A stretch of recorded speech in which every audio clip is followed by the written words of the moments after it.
Question है 1.2 question number first. √5 ज्ञात कीजिए कि √5 एक अपरिमेय संख्या है। Prove that √5 is an irrational number. ठीक है, तो पहले रेशनल और इरेशनल क्या होता है, परिमेय और अपरिमेय क्या होता है, पहले अपन ये जान लेते हैं। तो रेशनल नंबर्स वो होते हैं जो P अपन Q के फॉर्म में होते हैं, और जहां पर Q की वैल्यू कभी भी जीरो नहीं होना चाहिए, तो वो रेशनल नंबर्स कहलाते हैं। इरेशनल नंबर्स क्या होते हैं, इरेशनल नंबर्स वो होते हैं जो इंटीजर्स नहीं होते हैं, which is not an integer, जो पूर्णांक नहीं होते।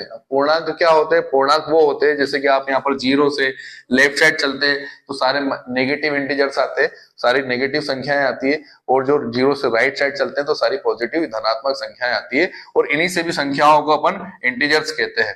ठीक है, समझ में आ गया आपको। अब देखिए दो चीजें और है आपको जानने के लिए, नेचुरल नंबर्स क्या होते हैं और होल नंबर्स क्या होते हैं। ठीक है, नेचुरल नंबर्स, तो नेचुरल नंबर्स कहां से स्टार्ट होते हैं, 1 से लेकर 1 2 3 4, अब जहां तक भी डिजिट्स आते हैं, संख्या आती है, वो सब नेचुरल नंबर्स कहती है। ठीक है, नेचुरल का मतलब होता है प्राकृतिक, प्राकृतिक संख्याएं, इनको अपन प्राकृतिक संख्या कहते हैं हिंदी में। अब यहां पर देखिए होल नंबर्स, होल नंबर क्या होते हैं, होल नंबर्स एक्चुअल में जीरो से स्टार्ट होता है, 0 1 2 3 4 चलते जाते हैं।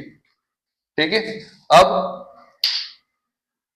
भाज्य संख्याएं, ठीक है, प्राइम नंबर्स क्या होते हैं, प्राइम नंबर्स वो होते हैं जो सिर्फ खुद की टेबल में आते हैं, तो प्राइम नंबर्स वो होते हैं जैसे कि 2 3 5 7 11 dash dash dash, prime numbers उनको कहते हैं। इसका मतलब आप ध्यान रखिएगा, आपको आ सकता है ऑब्जेक्टिव में कि सबसे छोटा प्राइम नंबर कौन सा होता है।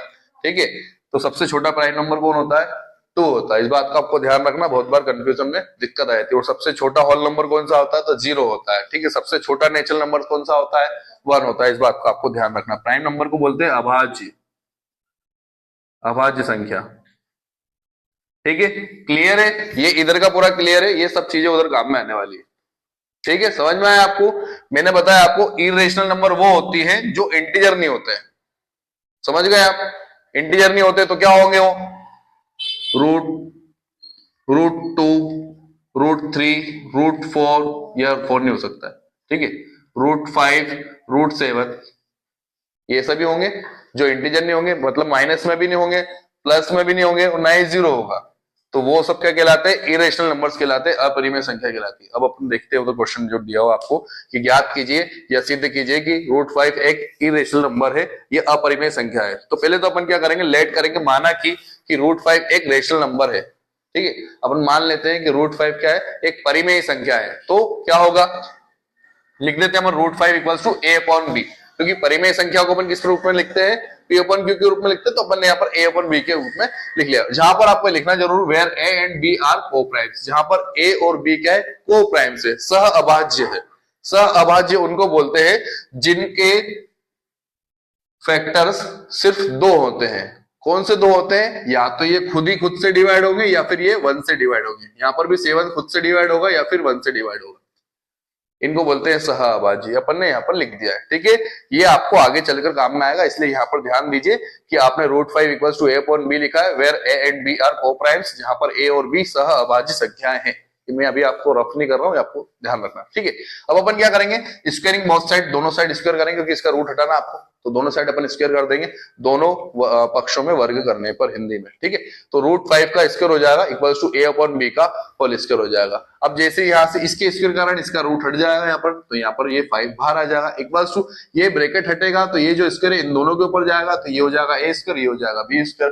ठीक है, यहां से आप क्या करेंगे, इस b² को इधर भेज दीजिए, इस 5 को इधर भेज दीजिए, तो यहाँ पर निकल जाएगी b² की वैल्यू निकल जाएगी यहाँ पर। ठीक है, तो b² क्या आ जाएगा, a²/5, इसको अपन इक्वेशन 1 दे रहे हैं। ठीक है, क्लियर है यहाँ पर, यहाँ तक कोई दिक्कत नहीं। ठीक है, अब देखिए यहाँ पर अगर 5 a² के नीचे क्या लिखा हुआ 5, इसका मतलब क्या होगा कि जो 5 से a² डिवाइडेड है, और अगर a² डिवाइडेड होगा तो a भी डिवाइडेड होगा, मतलब कि अगर 5 से a² विभाजित है, ठीक है, तो 5 से ही a भी विभाजित होगा, तो ये आपको लिखना पड़ेगा यहाँ पर। ठीक है, यहाँ पर लिख लिया कि चूंकि a² as well as a, मतलब कि a² और a भी इज ऑल्सो डिविजिबल बाय 5, ये दोनों ये जो a² और जो a है वो दोनों 5 से डिवाइडेड हो गए। ठीक है, डिविजिबल हो गए, तो लेट आपने मान लिया, इसी कारण आपने माना, ये आपको मानना पड़ेगा। लेट a = 5 से आपने मान लिया, a की वैल्यू आपने यहाँ पर मान ली 5c। देखिए किस प्रकार से मैं आपको बोल रहा हूं कि अगर ए स्क्वायर, यहां पर भी अपन ने देखा कि जो ए स्क्वायर है वो 5 से डिवाइड होगा और ए भी 5 से डिवाइड होगा। मान लीजिए अपन ने एक ए की जो वैल्यू उसको अपन ने 5 मान लिया, है ना, 5 मान लिया, तो 5 का स्क्वायर कितना होता है 25। तो देखिए 25 5 से डिवाइड होगा और जो ये 5 है वो भी 5 से डिवाइड होगा। मैंने यहाँ पर बोला आपको ए की वैल्यू अपन ने 5 मान ली है, ठीक है, 5 मान ली। तो देखिए ए की 5 तो 5 से डिवाइड होगा और अगर 5 का स्क्वायर भी कर दिया अपन ने 25 तो भी 5 से डिवाइड होगा। ये यहाँ पर अपन ने लिखा है कि A square as well as A is also divisible by 5। तो इसी कारण अपन ने क्या कर लिया, एक लेट कर लिया है, एक ए की वैल्यू अपन ने लेट सपोज कर लिया है कि let A equals to 5c अपन ने मान लिया है, ठीक है। अब अपन इसको क्या करेंगे, पुट इन फर्स्ट, यहाँ पर आप ए की वैल्यू पुट कर देंगे, क्या लिखा हुआ पुट इन इक्वेशन फर्स्ट। तो ये जो इक्वेशन फर्स्ट है उसको अपन ने लिया बी स्क्वायर इक्वल्स टू, यहाँ पर एक स्क्वायर के बदले अपन ने यहाँ डायरेक्ट पुट कर दिया है 5c, ए के बदले अपन ने पुट कर दिया 5c, स्क्वायर ऐसा का ऐसे अपॉन में 5 ऐसा का ऐसे, ठीक है, ये 5 ऐसा का ऐसे, ठीक है। अगली स्टेप में अपन क्या करेंगे, बी स्क्वायर ऐसा कैसे रहेगा इक्वल्स टू, ये हो जाएगा 25c स्क्वायर अपॉन में 5। देखिए वहां पर कट रहा है। अब अपन यहाँ पर क्या करेंगे, 5 से इस 25 को काट देंगे, डिवाइड कर देंगे, तो यहाँ पर आपके पास क्या बचेगा, सिर्फ 5c स्क्वायर। अब देखिए इधर आइए, जैसा कि आपने इधर की साइड करा था, यहां पर इसको क्या ले आए थे, 5 इधर था, 5 इक्वल्स टू ए स्क्वायर अपन बी स्क्वायर, तो यहाँ आपने क्या करा था 5 को उधर भेज दिया था, बी स्क्वायर को इधर ले आए थे।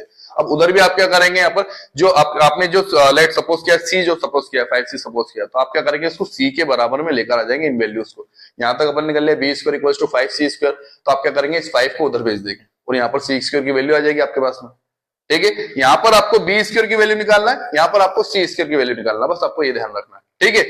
देखिए ये सी स्क्वायर की वैल्यू आपने निकाल ली, बी स्क्वायर अपॉन में 5, यहाँ पर क्या था ए स्क्वायर अपॉन में 5। इसका मतलब ये हुआ कि ए भी 5 से डिवाइड हो रहा है और यहाँ पर बी भी 5 से डिवाइड हो रहा है। लेकिन अपन ने अभी यहाँ पर क्या पढ़ा था, ये क्या पढ़ा था अपन ने कि ये दोनों तो क्या है, सअभाज्य संख्या है को प्राइम से, कि ऊपर वाली सिर्फ खुद के डबल से डिवाइड होगी और 1 के डबल से डिवाइड होगी और नीचे वाली भी खुद के डबल से डिवाइड होगी और 1 के डबल से डिवाइड होगी। लेकिन यहाँ पर तो ए भी 5 से डिवाइड हो रहा है और बी भी 5 से डिवाइड हो रहा है। इसका मतलब क्या हुआ कि ये क्या होगा, इसका मतलब समझ में आ रहा, हाँ देखिए यहाँ पर ए भी 5 से डिवाइड हो गया और यहाँ पर बी भी 5 से डिवाइड हो गया। इसका मतलब ये कि ये दोनों जो संख्याएं सअभाज्य को प्राइम्स नहीं है, ठीक है। तो यहाँ पर अपन लिख दिया here B square as well as B is also divisible by 5, जैसा अपन ने यहाँ पर लिखा था, ये A square as well as A is also divisible by 5, तो यहाँ पर लिख देंगे B square as well as B is also divisible by 5। तो यहाँ पर ऐसा क्यों हो रहा है, बट दिस इज कॉन्ट्राडिक्शन, कि ये ऐसा हो नहीं सकता, ये एक विरोधाभास है जो कि किसके कारण उत्पन्न हुआ है, reason because of our incorrect assumption, जिस कारण जो अपन ने इनकरेक्ट एजम्पशन यहाँ पर करा था ना कि √5 एक रेशनल नंबर है, जिसको अपन ने माना था यहाँ पर कि √5 एक रेशनल नंबर है, ये इसको मानने के कारण ये विरोधाभास उत्पन्न हुआ है कि ए स्क्वायर भी यहाँ पर 5 से डिवाइड हो गया और बी स्क्वायर भी 5 से डिवाइड हो गया। तो आपको लैंग्वेज लिखना पड़ेगी, बट दिस इज कॉन्ट्राडिक्शन, ये एक विरोधाभास है जो कि किसके कारण उत्पन्न हुआ है, हमारे गलत फैसले लेने के, गलत एजम्पशन करने के कारण उत्पन्न हुआ है। लिखा हुआ reason because of our incorrect assumption that √5 is a rational number, जिसको अपन ने √5 को रेशनल नंबर माना था, परिमेय संख्या माना था, इसको मानने के कारण एक विरोधाभास उत्पन्न हो गया अपने लिए कि उससे क्या हुआ कि बी स्क्वायर भी 5 से डिवाइड हो रहा है, मतलब बी भी 5 से डिवाइड हो रहा है और ए भी 5 से डिवाइड हो रहा है, ठीक है। तो यहाँ पर लिख लेना आपको 10, वी कंक्लूड, हमको पता चल चुका है that √5 is an irrational number.